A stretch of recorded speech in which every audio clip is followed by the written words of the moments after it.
الحمد لله رب العالمين والصلاة والسلام على خاتم النبيين أما بعد فأعوذ بالله من الشيطان الرجيم بسم الله الرحمن الرحيم الصلاة والسلام عليك يا رسول الله وعلى آلك وأصحابك يا حبيب الله الصلاة والسلام عليك يا نبي الله وعلى آلك وأصحابك يا نور الله۔ پروگرام ہے قرآن پاک ترجمہ و تفسیر کے ساتھ۔ سورہ انعام جاری تھی، آیت نمبر 44 تک ہم نے پچھلے پروگرام میں سن لیا تھا۔ آج آیت نمبر 45 سے اپنے درس کو آگے بڑھاتے ہیں۔ اللہ کے نبی مکی مدنی صلی اللہ علیہ وآلہ وسلم فرماتے ہیں، تم جہاں بھی ہو مجھ پر درود پڑھو، تمہارا درود مجھ تک پہنچتا ہے۔ صلو علی الحبیب صلی اللہ علی محمد صلی اللہ علیہ وآلہ وسلم۔ اعوذ باللہ من الشیطان الرجیم بسم اللہ الرحمن الرحیم۔ فقطع دابر القوم الذین ظلموا والحمد للہ رب العالمین۔ آسان ترجمہ قرآن کنز العرفان۔ پس ظالموں کی جڑ کاٹ دی گئی اور تمام خوبیاں اللہ کے لیے ہیں جو تمام جہانوں کو پالنے والا ہے۔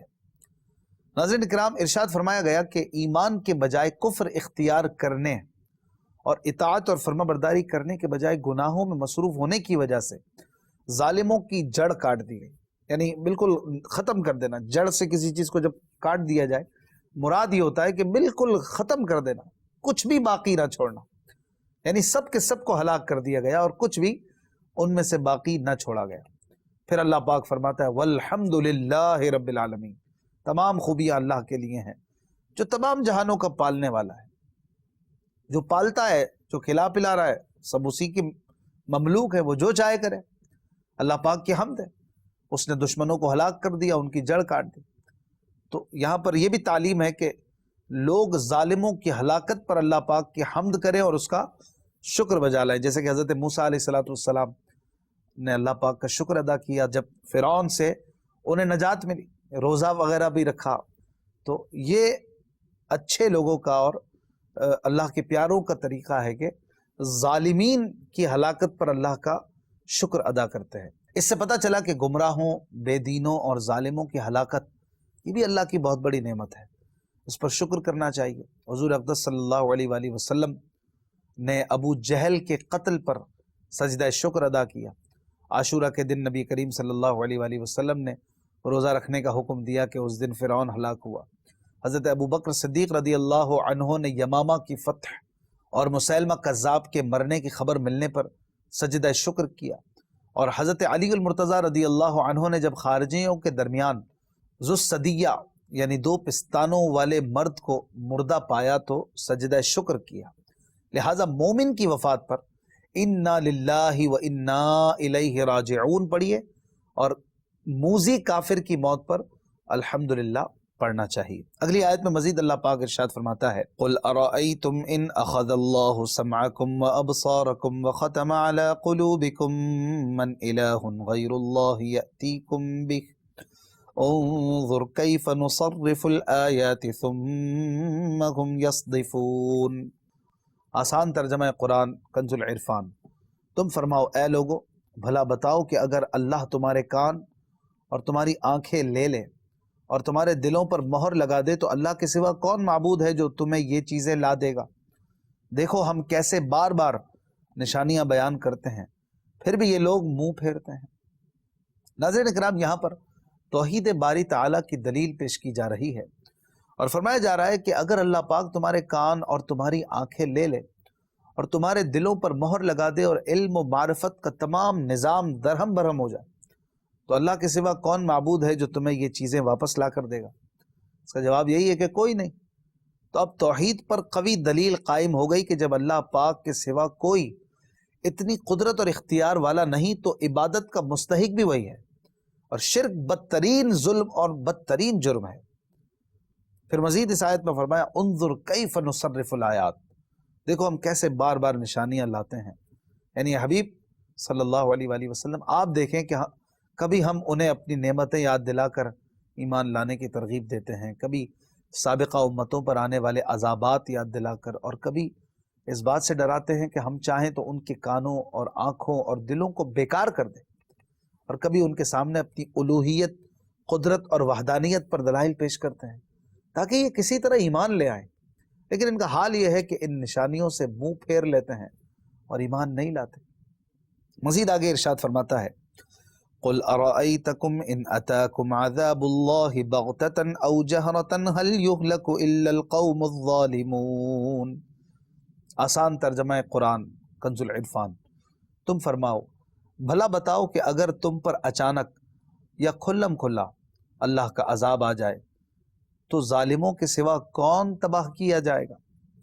ناظرین کرام، اس آیت میں اللہ پاک کا عذاب آنے کی دو قسمیں بیان کی گئی ہیں، اچانک آنے والا عذاب اور کھلم کھلا آنے والا عذاب۔ اچانک آنے والا عذاب وہ ہے جو پیشگی علامتوں کے بغیر آتا ہے اور اس کے ذریعے کفار کو اچانک تباہ کر دیا جاتا ہے، اور جو دوسرا عذاب ہے کھلم کھلا آنے والا، یہ وہ عذاب ہے جس کے آنے سے پہلے اس کے بارے میں بتایا جاتا ہے، علامتیں نمودار کی جاتی ہیں تاکہ لوگ اس سے اگر بچنا چاہیں تو اپنے کفر اور سرکشی سے توبہ کر کے بچ جائیں، اور اگر وہ توبہ نہ کریں تو انہیں عذاب میں مبتلا کر کے تباہ کر دیا جاتا ہے۔ تو بہرحال بچانے والا کون ہے دونوں عذابوں سے؟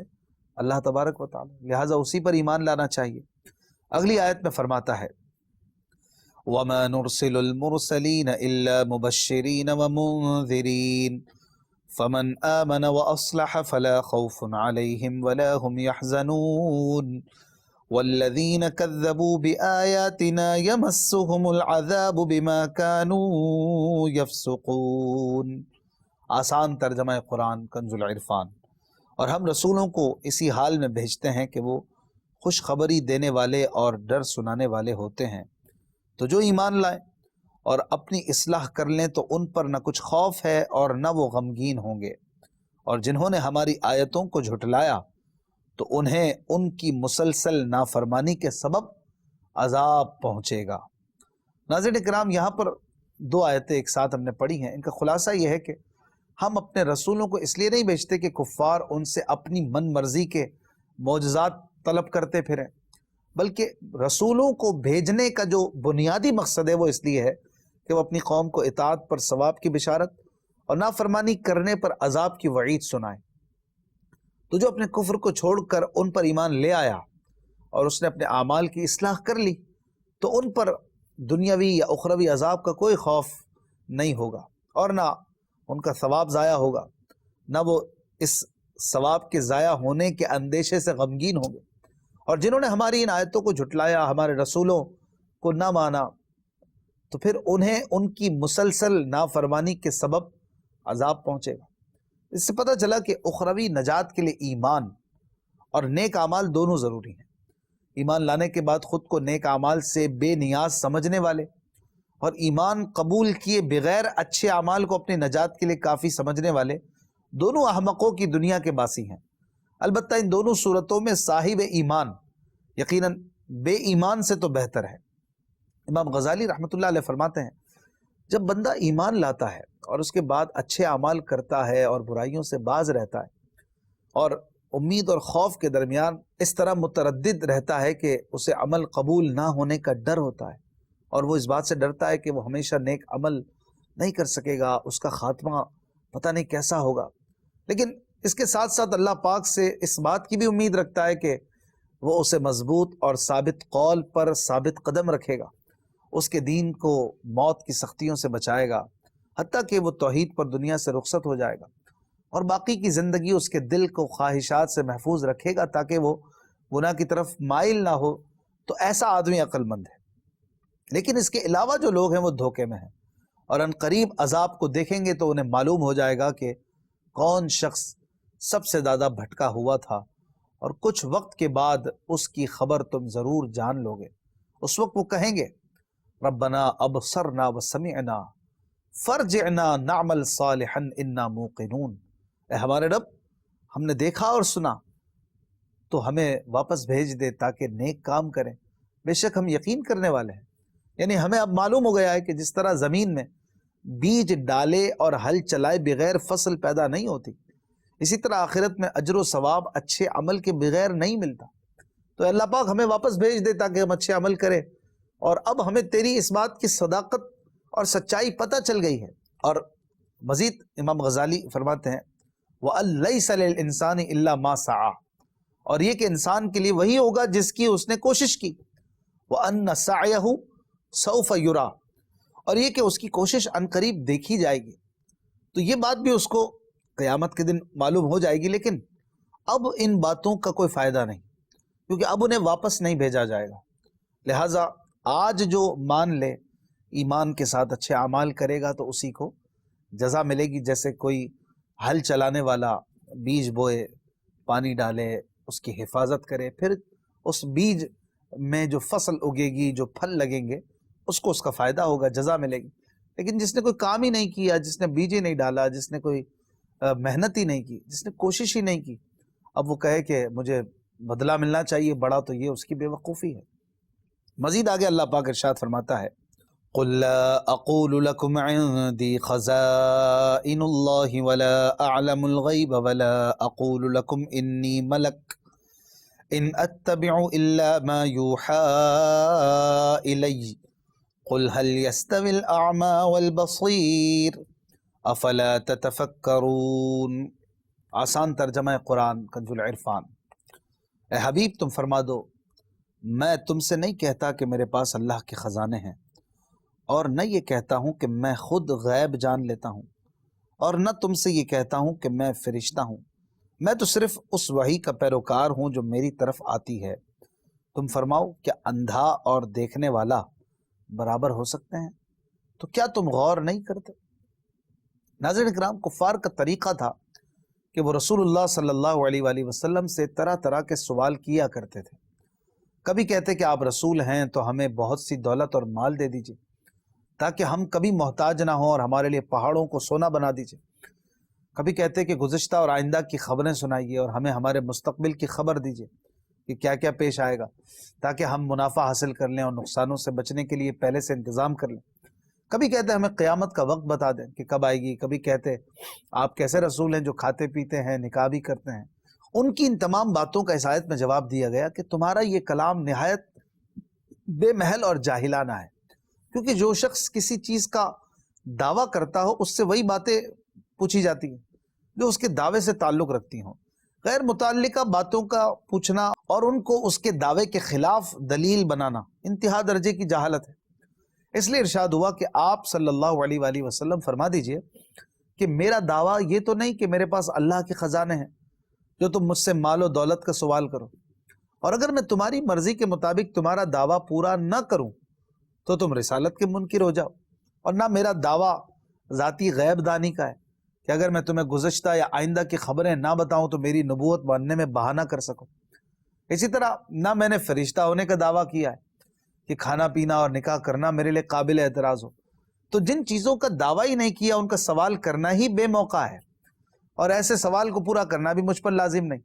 میرا دعویٰ نبوت اور رسالت کا ہے، اور جب اس پر زبردست دلیلیں قائم ہو چکی، قوی برہانیں آ چکی، تو غیر متعلق باتیں پیش کرنا کیا معنی رکھتا ہے؟ اس سے صاف ہو گیا کہ اس آیت کریمہ میں تاجدار رسالت صلی اللہ علیہ وآلہ وسلم کے غیب پر مطلع کیے جانے کی نفی کے لیے سند بنانا ایسا ہی بے محل ہے جیسا کفار کا ان سوالات کو انکار نبوت کی دستاویز بنانا بے محل تھا. جو لوگ اس آیت سے پیارے نبی صلی اللہ علیہ وآلہ وسلم کی غیب دانی، آپ کے غیب جاننے کا انکار کرتے ہیں، اس آیت کو لا کر پیش کرتے ہیں، وہ دوبارہ اس آیت کا ترجمہ سمجھیں. اس آیت کے ترجمے میں کیا بیان کیا گیا اور وہ کیا پیش کرنا چاہتے ہیں. اللہ پاک نے فرمایا کہ اے حبیب تم فرما دو، میں تم سے نہیں کہتا کہ میرے پاس اللہ کے خزانے ہیں، اور نہ یہ کہتا ہوں کہ میں خود غیب جان لیتا ہوں، اور نہ تم سے یہ کہتا ہوں کہ میں فرشتہ ہوں. میں تو صرف اس وحی کا پیروکار ہوں جو میری طرف آتی ہے. تو یہی نبی کا کام ہے. لہٰذا میں تمہیں وہی دوں گا جس کی مجھے اجازت ہوگی، اور وہی بتاؤں گا جس کی اجازت ہوگی، وہی کروں گا جس کا مجھے حکم دیا جائے گا. اس آیت سے حضور پرنور صلی اللہ علیہ وآلہ وسلم کے علم غیب عطائی، جو اللہ نے آپ کو غیب کا علم عطا فرمایا، اس کی نفی کسی طرح مراد نہیں لی جا سکتی، کیونکہ اس صورت میں کئی آیتوں میں ٹکراؤ پیدا ہوگا، اور وہ بالکل باطل بات ہے. آیتوں میں ٹکراؤ ہو ہی نہیں سکتا. علامہ نظام الدین حسن بن محمد نیشا پوری رحمۃ اللہ علیہ اس آیت کی تفسیر میں فرماتے ہیں، ارشاد ہوا کہ اے نبی فرما دو میں تم سے نہیں کہتا کہ میرے پاس اللہ کے خزانے ہیں. یہاں یہ نہیں فرمایا کہ اللہ تعالیٰ کے خزانے میرے پاس نہیں ہیں، بلکہ یہ فرمایا کہ میں تم سے یہ نہیں کہتا کہ میرے پاس اللہ تعالیٰ کے خزانے ہیں، تاکہ معلوم ہو جائے کہ اللہ پاک کے خزانے حضور اقدس صلی اللہ علیہ وآلہ وسلم کے پاس ہیں، مگر حضور پرنور لوگوں سے ان کی سمجھ کے قابل باتیں فرماتے ہیں، اس لیے آپ صلی اللہ علیہ وآلہ وسلم نے ان سے ایسا فرمایا، اور وہ خزانے تمام اشیاء کی حقیقت و ماہیت کا علم ہے۔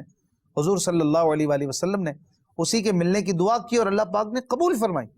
پھر فرمایا میں نہیں جانتا، یعنی تم سے نہیں کہتا کہ مجھے غیب کا علم ہے، ورنہ حضور اقدس صلی اللہ علیہ وآلہ وسلم تو خود فرماتے ہیں مجھے ما کان و ما یکون کا علم ملا، یعنی جو کچھ ہو گزرا اور جو کچھ قیامت تک ہونے والا ہے سب کا علم مجھے عطا کیا گیا۔ تو یہاں پر یہ بات واضح ہے کہ یہاں پر یہ نہیں کہا جا رہا کہ مجھے علم نہیں ہے، بلکہ یہ فرمایا جا رہا ہے کہ میں یہ دعویٰ لے کر کب آیا ہوں، میرا دعویٰ کچھ اور ہے، دعویٰ میرا کچھ اور ہے کہ تم اللہ کو مانو، اللہ کی عبادت کرو، مجھے اس کا رسول مانو، نیکی پر اجر ہے، بدی پر سزا ہے، یہ میرے دعوے ہیں۔ اس کے علاوہ جو کچھ ہے وہ اللہ کی عطائیں ہیں، وہ اللہ کی کرم نوازیاں ہیں مجھ پر، وہ مجھے علم عطا کرے، وہ کمال عطا کرے، مجھے جو چاہے عطا کرے، جیسا کہ پیارے نبی صلی اللہ علیہ وآلہ وسلم پر اللہ کی عطائیں نظر آتی ہیں، لیکن دعویٰ کچھ اور ہے، بنیادی چیز کچھ اور ہے، اور پھر فضل الہی سے جو ملے وہ اللہ نے عطا کیا ہے۔ لیکن میں کب کہتا ہوں کہ تم ان چیزوں کو دیکھو، تم میرے دعوے کو دیکھو اور اسے مان لو، اور یہی بات یہاں پر بیان کی جا رہی ہے۔ اور اس آیت کے آخر میں فرمایا کہ کیا اندھا اور دیکھنے والا برابر ہے؟ اس سے مراد یہ ہے کہ کیا مومن اور کافر اور عالم اور جاہل برابر ہیں؟ یعنی ہرگز برابر نہیں ہے۔ اگلی آیت میں اللہ پاک ارشاد فرماتا ہے وَأَنذِرْ بِهِ الَّذِينَ يَخَافُونَ أَن يُحْشَرُوا إِلَى رَبِّهِمْ لَيْسَ لَهُم مِّن دُونِهِ وَلِيٌّ وَلَا شَفِيعٌ لَعَلَّهُمْ يَتَّقُونَ۔ آسان ترجمہ قرآن کنز العرفان۔ اور اس قرآن سے ان لوگوں کو ڈراؤ جو اس بات سے ڈرتے ہیں کہ انہیں ان کے رب کی طرف یوں اٹھایا جائے گا کہ اللہ کے سوا نہ ان کا کوئی حمایتی ہوگا اور نہ کوئی سفارشی۔ اس امید پر ڈراؤ کہ یہ پرہیزگار ہو جائیں۔ ناظرین اکرام، اس سے پہلے یہ بیان ہوا کہ اللہ پاک کے رسولوں کا منصب بشارت دینا اور ڈر سنانا ہے، اور اس آیت میں اللہ پاک نے اپنے حبیب صلی اللہ علیہ وآلہ وسلم کو حکم دیا کہ وہ بھی لوگوں کو ڈر سنائیں۔ چنانچہ ارشاد فرمایا کہ حبیب صلی اللہ علیہ وآلہ وسلم آپ اس قرآن میں ذکر کیے گئے عذابات سے ان لوگوں کو ڈرائیں جو اس بات سے ڈرتے ہیں کہ انہیں ان کے رب کی طرف یوں اٹھایا جائے گا کہ اللہ پاک کے مقابلے میں ان کا کوئی حمایتی اور سفارشی نہ ہوگا۔ آپ لوگوں کو اس امید پر ڈرائیں کہ یہ کفر اور گناہوں کو چھوڑ کر پرہیزگار بن جائیں۔ یاد رہے کہ قیامت کے دن اللہ پاک کے مقابلے میں کوئی کسی کا حمایتی اور سفارشی نہ ہوگا۔ ہاں، اللہ پاک کی اجازت سے حمایتی اور سفارشی ہوں گے، جیسے انبیاء، اولیاء، شہداء، صلحاء، علماء، حجاج کرام وغیرہ، یہ سب اللہ پاک کی اجازت سے لوگوں کی حمایت اور سفارش کریں گے۔ انبیاء علیہم السلام اور اولیاء عظام رحمت اللہ علیہ مجمعین شفاعت فرمائیں گے، یہ باتیں بالکل واضح ہیں، احادیث میں بیان کی گئی ہیں۔ حضرت عثمان ابن عفان رضی اللہ عنہ سے روایت ہے کہ سرکار دو عالم صلی اللہ علیہ وآلہ وسلم نے فرمایا قیامت کے دن 3 جماعتیں شفاعت کریں گی، انبیاء، پھر علماء، پھر شہید۔ حضرت ابو درداء رضی اللہ عنہ سے روایت ہے رسول پاک صلی اللہ علیہ وسلم نے فرمایا شہید کے 70 اہل خانہ کے حق میں اس کی شفاعت قبول کی جائے گی۔